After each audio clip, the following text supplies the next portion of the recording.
주께서 이곳에 역사하셔서 우리에게 은혜 풍성히 내리시기를 바라며 복된 주일 주님께 나온 모든 분들을 축복합니다.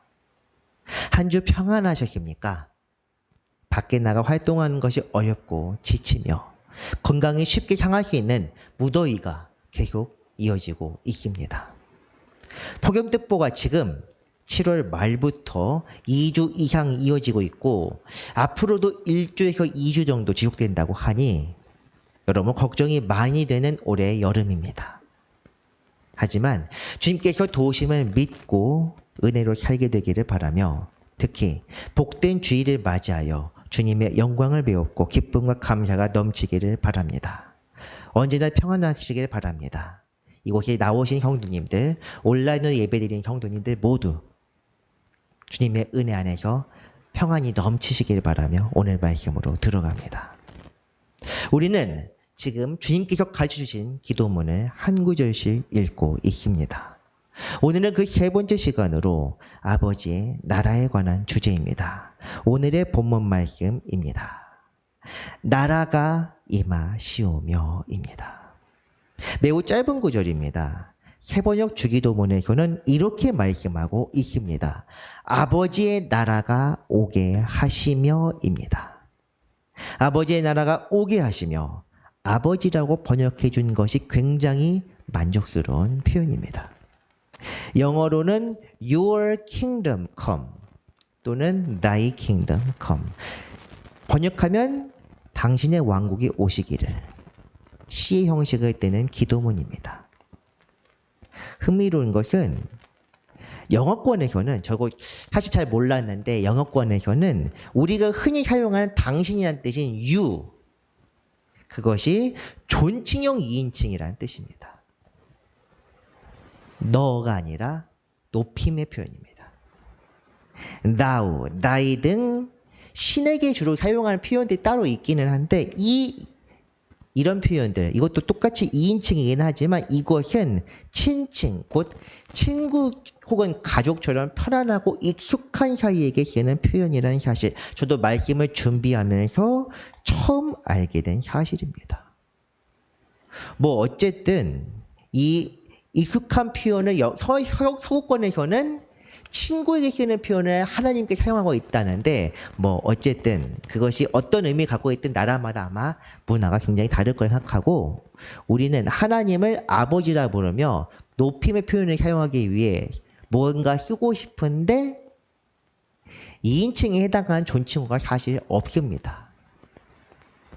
옛날에는 댁이라든가 당신이란 이런 표현들이 존칭이었는데 2인칭 존칭입니다. 지금은 그것이 다른 의미로 사용하다 보니 아무래도 여러 의미로 아버지 나라라고 번역해준 세번역 주기도문이 가장 좋은 번역인 것 같습니다. 어쨌든 오늘 말씀의 핵심은 아버지의 나라라는 것입니다. 아버지의 나라가 임하시기를 오늘 구절 전체가 여기에 다 들어 있습니다. 영어판에서는 킹덤 곧 왕국이라고 했는데 이것은 하나님께서 오시는 나라 그 도래할 나라가 하나님이 유일하신 통치자요 왕이시기 때문에 왕국이라는 표현을 사용한 것입니다. 그 나라가 오기를 바라는 것은 성도의 마땅한 소망입니다. 그렇다면 우리가 바랄 하나님의 나라는 무엇입니까? 주기도 첫 번째 시간에도 간단하게 말하고 넘어갔지만 이것은 단순히 마지막 때 도래할 천년 왕국만을 가리키는 것이 아닙니다. 시간의 끝, 예수 그리스도의 재림과 함께 나타나는 것이 아니요 죽은 자들이 가는 망자들의 나라도 아니란 것입니다. 그동안 천국에 대해 여러 번 언급했지만 오늘은 이 천국이 무엇인지 성경을 통해 그 의미를 분명히 하는 그런 시간을 갖겠습니다. 여러분도 말씀 속에서 우리가 바라야 할 하나님의 나라가 무엇인지 우리는 무엇을 기다리며 무엇을 바라야 하는지 깨닫는 시간 되기를 바랍니다. 하나님의 나라가 처음 언급된 것은 구약시대 선지자들을 통해서였습니다. 많은 선지자가 하나님께서 다스리신 나라에 대한 계시를 남겼는데 사실 거의 대부분 몇몇 심판, 이방이나 이스라엘 심판에 관한 나라들 그런 주제만을 가리키는 몇 선지자들 제외하면 거의 대부분의 선지자가 마지막 때 하나님의 나라에 대해서 언급하고 있습니다. 이사야서 60장 말씀에서는 하나님이 통치할 나라를 이렇게 기록하고 있습니다.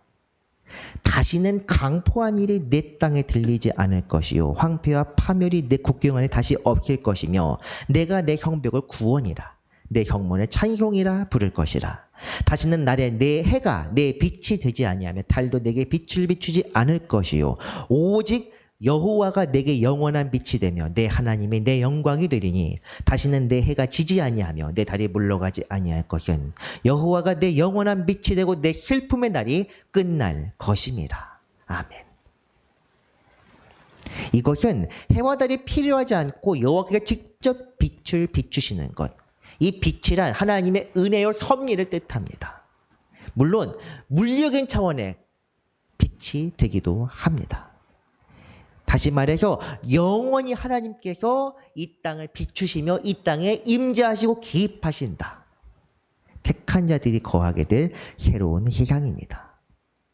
같은 말씀 이사야서 65장에서는 주님께서 새 하늘과 새 땅을 창조하신다 이렇게 표현하기도 합니다. 이 새로운 땅은 과연 무엇입니까? 주님께서 통치하시는 새 예루살렘은 에스겔 41장부터 48장까지 구체적으로 묘사되기도 하는데 그 성의 이름은 바로 이렇습니다. 그 사방의 합계는 18,000척이라. 그날 후로는 그 성읍의 이름을 여호와 삼마라 하리라.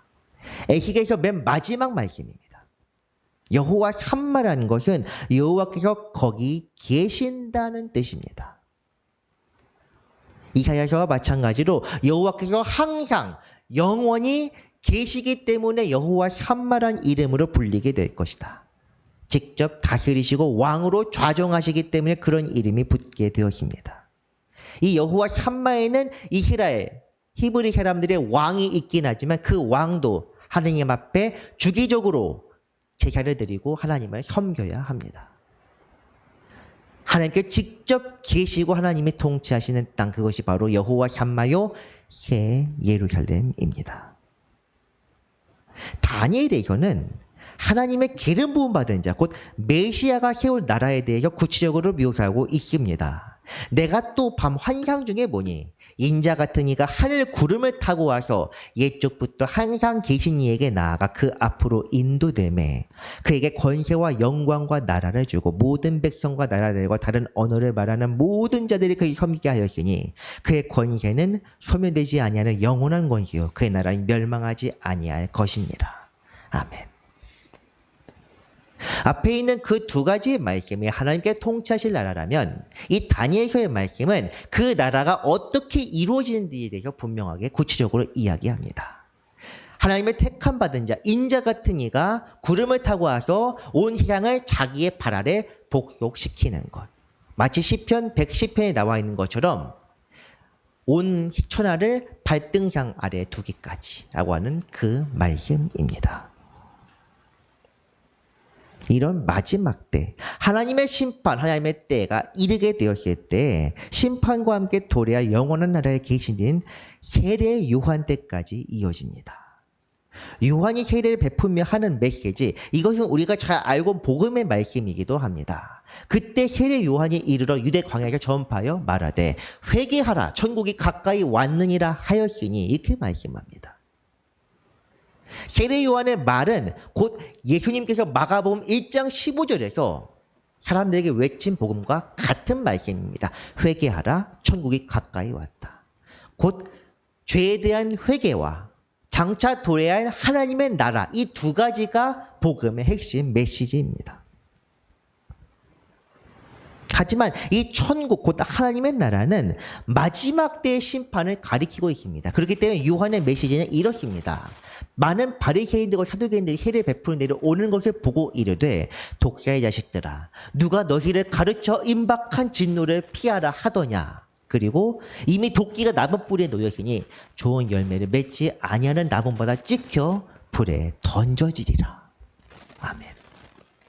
이것은 분명히 마지막 때 하나님의 심판에 도래할 때를 가리키고 있습니다. 그렇기 때문에 그는 회개의 세례를 전파했습니다. 왜 회개하느냐? 하나님의 심판이 가까웠기 때문에. 요한의 세례, 이 요한의 복음의 핵심은 바로 회개입니다. 하나님의 때, 그 심판의 날이 오기 전 회개하고 새 사람이 되라는 것이 바로 요한의 가르침입니다. 하지만 주님께서 가르치시는 하나님의 나라는 세례 요한이나 구약 선지자와 같지만 또 다른 뜻도 포함하고 있습니다. 주님께서도 마지막 때에 대해 말씀하셨습니다. 마태복음 24장과 25장에 보면 마지막 때에 대해 구체적인 언급이 나와 있고 여러 비율로는 나타납니다. 하지만 주님께서 말씀하신 회개와 하나님의 나라는 그 마지막 때만을 가리키는 것이 아니라 지금 우리 삶에서도 나타날 수 있고 필요한 것임을 분명히 말씀합니다. 이 하나님의 나라와 천국에 관한 중요한 말씀들 몇 가지, 가장 대표적인 것이 무엇입니까? 우리가 볼 수 있는 몇 가지 말씀 한번 보겠습니다. 바리새인들이 하나님의 나라가 어느 때 임하나이까 묻건을 예수께서 대답하여 이르시되 하나님의 나라는 볼 수 있게 임하는 것이 아니요 또 여기 있다 저기 있다고 또 못하리니 하나님의 나라는 너희 안에 있느니라. 아멘. 볼 수 있게 임하는 것이 아니다. 인자가 다스릴 나라도 아니요 하나님께서 세우신 황금성도 아닙니다. 사람의 마음에 있다고 주님께서는 말씀하고 계십니다. 물론 우리 조금 전에 말씀드린 것처럼 예수님께서 하나님의 나라를 마지막 때에 도래할 나라로 사용하시기도 했습니다. 죽기 전에 하나님의 나라를 볼 자들도 있도다. 이런 이 대신 하나님의 나라는 마지막 때의 하나님 나라입니다. 그렇지만 하나님의 나라는 마지막 때에 갑자기 생겨나는 것이 아니라 지금 이 땅에서 우리의 삶 속에서 각자의 삶 속에서 나타나야 한다는 것. 이것이 바로 주님께서 말씀하시는 것입니다. 주님께서 우리 가르치시는 기도문 핵심은 바로 이것입니다. 나무에서 열매가 떨어질 때까지 기다리는 것이 중요한 것이 아니라 나 스스로가 먼저 천국에 합당한 자가 되어야 한다. 내가 지금 이 땅 지금 시간과 장소 내가 있는 곳과 지금 내가 거하는 그때에 하나님의 나라 백성으로 합당하게 되어야 한다. 이것이 바로 주님께서 말씀하시는 것입니다. 주님께서 가르치신 천국의 비유들 한번 생각해 봅시다. 마태복음 13장에 나와 있는 대표적인 것들. 씨 뿌리는 사람의 비유입니다. 천국은 마치 씨 뿌리는 사람과 같다. 이 비유의 핵심은 무엇입니까? 마지막 때를 가리키는 것입니까? 아닙니다. 이 비유의 핵심은 씨앗, 복음도 아니요. 뿌리는 사람, 곧 하나님도 아닙니다. 씨가 뿌려진 땅, 곧 각 사람의 마음입니다. 천국에 합당한 자가 어떤 자인지 보여주는 이 비유 우리가 분명히 알아야 합니다. 가라지의 비유 알곡을 뿌렸는데 그 사이에 가라지가 나는 것 이것은 추수 때라는 분명한 마지막 때를 가리키는 표현입니다. 겨자씨의 비유 겨자씨 하나를 심었는데 크게 자라났다는 것 또 그릇 속에 있는 누룩을 집어넣었더니 부풀어서 전체 가득 찼다. 이것들도 사람의 마음에 관한 비유입니다. 이처럼 주님은 마지막 때 아직 오지 않은 때가 아니라 하나님의 복음을 받는 사람들의 지금의 마음에 주목하십니다. 마지막 때를 바라면서 언젠가 구원을 받겠지 통치적으로만 생각하는 것이 아니라 지금 우리의 삶에 관심을 보이시고 우리의 삶에 지금 개입하신다는 것입니다. 천국에 합당한 자가 되면 하나님의 나라가 그 마음에 임하게 되고 그 사람의 몸과 삶이 성전이 되며 거기서부터 하나님의 뜻이 성취됩니다. 이것이 바로 주님께서 우리를 향해 외치신 복음입니다. 십자가 또한 마찬가지입니다. 십자가가 우리의 삶에 의미 있는 것으로 되려면 십자가를 바라보는 것만으로는 안 됩니다. 복음이 싹이 돋고 열매를 맺게 하도록 믿는 자의 삶으로 나아가야 합니다. 십자가를 바라보는 것이 아니라 바라보고 돌이켜서 내 십자가를 지어야 한다는 것입니다. 이것이 바로 복음을 믿는 자의 천국에 합당한 자입니다. 이것이 구약시대에는 불가능한 일이었습니다. 성령이 아직 각 사람에게 임하시지 않았기 때문입니다. 그렇기 때문에 율법을 열심히 지키고 하나님의 명령에 계명에 순종하게 되었을 때 그를 택한 자들을 통하여 하나님께서 구원을 베풀리라 구약의 복음이었다면 주님의 복음은 천국에 지금 합당한 자가 되면 하나님께서 성령을 통해 우리 각 사람의 마음을 지키시고 이 안에 하나님 나라를 이루어 주신다는 것입니다.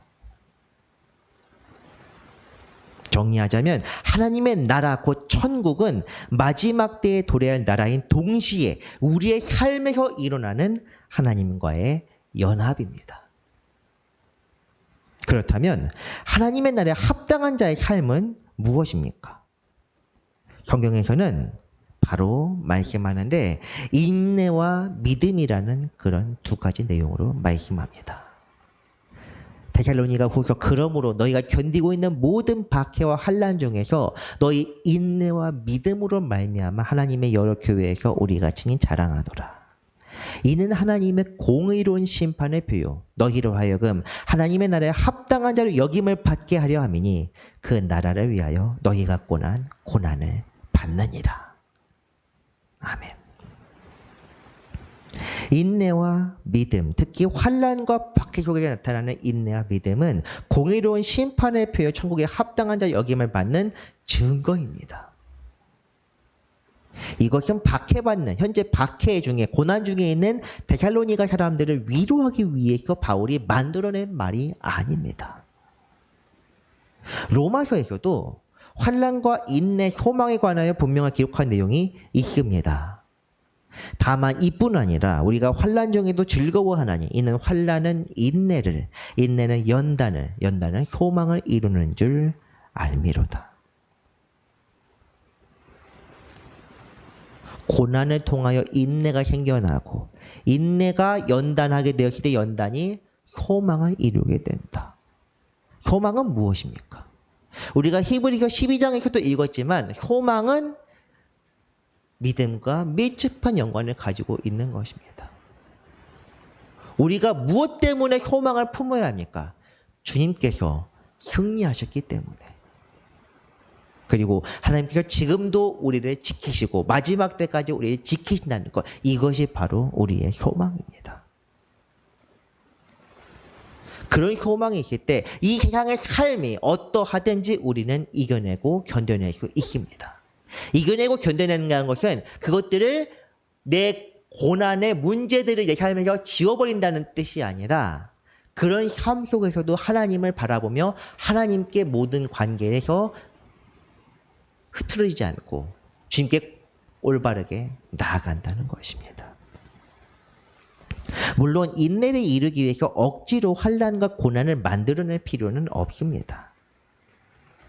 주님을 참되게 믿는 사람이라면 세상의 유혹들을 눈앞에 보이게 되는데 이것들을 이겨내야 하며 세상 사람들과 온전히 섞일 수도 없습니다. 그것이 바로 환난의 시작입니다. 내가 세상 사람들 익숙하게 살던 그 모습들에서 불편함이 느껴지고 이래도 되나 그런 마음이 생기는 순간부터 환난이 시작됩니다. 남들은 즐거워할 때 우리는 근신해야 하고 남들이 누릴 때 절제해야 하며 웃을 때 애통해야 합니다. 세상 가치대로 살아간다면 주님의 음성을 들을 수 없고 성령의 이끌림대로 살아갈 수도 없습니다. 하나님의 나라는 이런 사람들의 것입니다. 천국에 합당한 자가 누구인지 어떤 사람인지 다시 한번 떠올려 봅시다. 우리가 이전에 배웠었던 산상수훈 말씀에도 있습니다. 마태복음 5장 말씀입니다. 심령이 가난한 자는 복이 있나니 천국이 그들의 것이며 의를 위하여 박해를 받은 자는 복이 있나니 천국이 그들의 것입니다. 아멘. 천국이 어떤 사람들의 것입니까? 천국 백성으로 합당한 자는 심령이 가난한 사람이요 의를 위하여 박해받은 사람입니다. 앞에 우리가 읽었던 로마서나 데살로니가 후서 말씀하고 일치하는 주제입니다. 주님께서도 말씀하셨고 사도 바울도 편지 중에 말했습니다. 이 말씀이 바로 하나님께서 성령을 통하여 오늘 우리에게 주시는 말씀입니다. 심령이 가난한 자는 무엇입니까? 스스로 죄인임을 깨닫고 하나님으로 나는 부족하고 없기 때문에 내 마음의 결핍과 괴로를 깨닫고 하나님으로 체험받기를 원하는 사람이 심령이 가난한 사람입니다.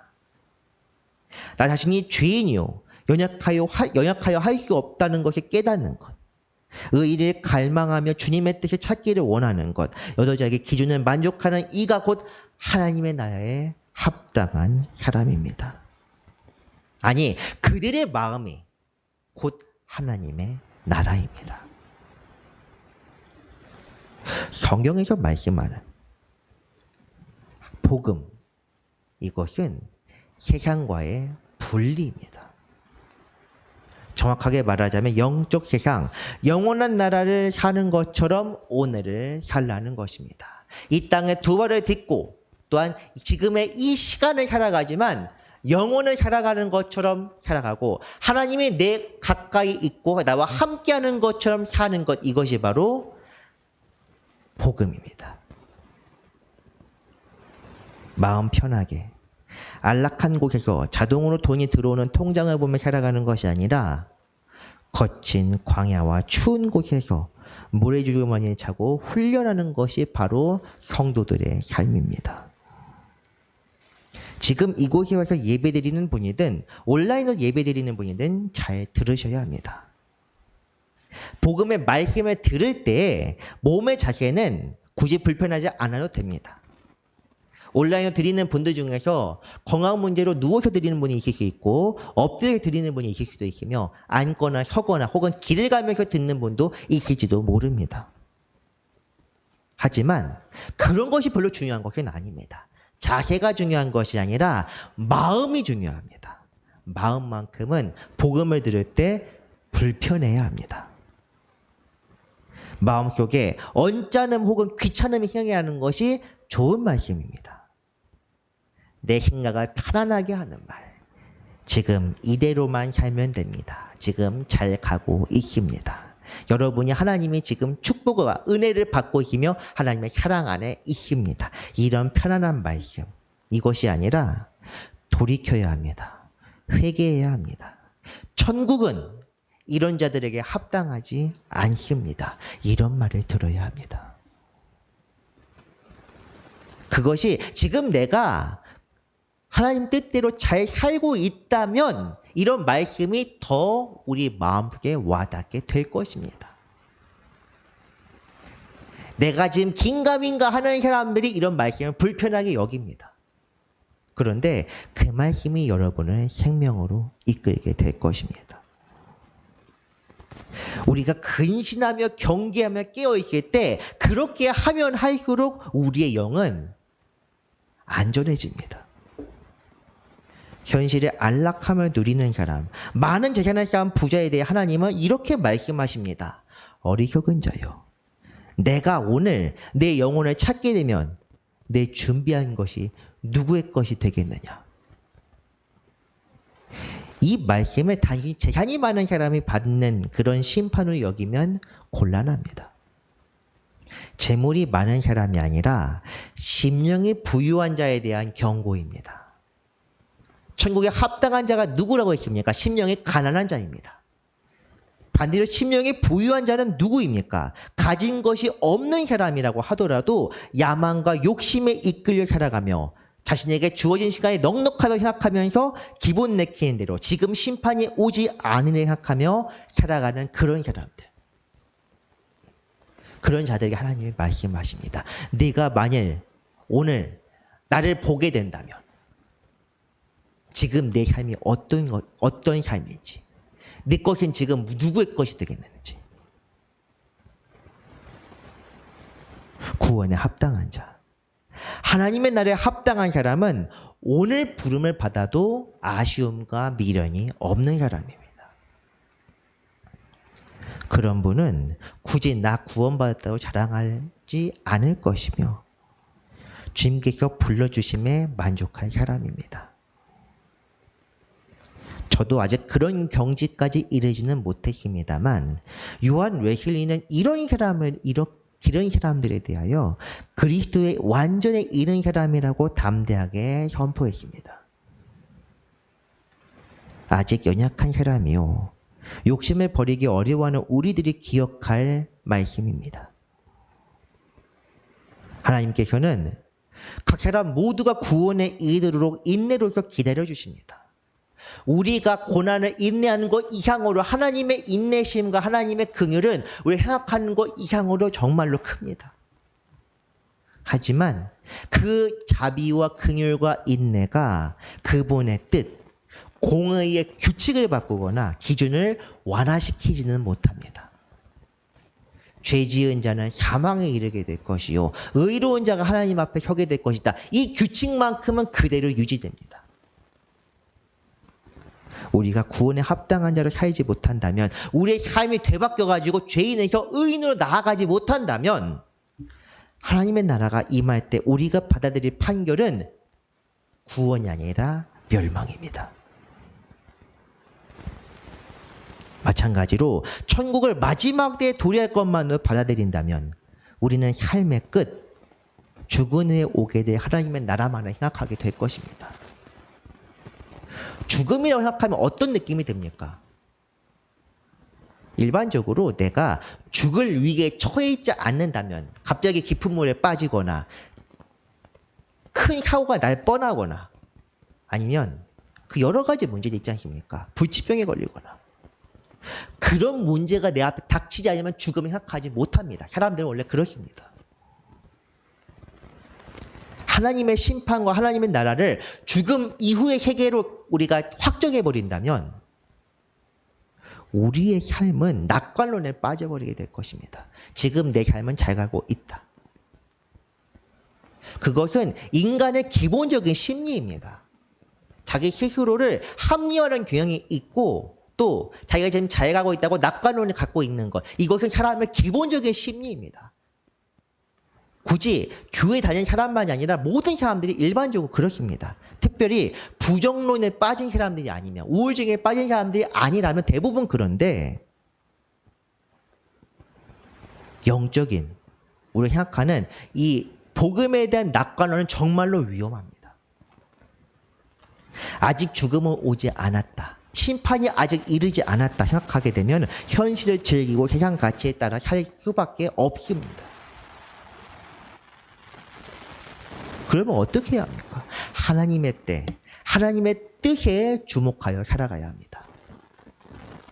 그렇게 되면 내게 지금 닥친 심판과 내게 있는 하나님의 나라는 지금 현재에 있는 내 삶과의 상태와 관계가 되어 있습니다.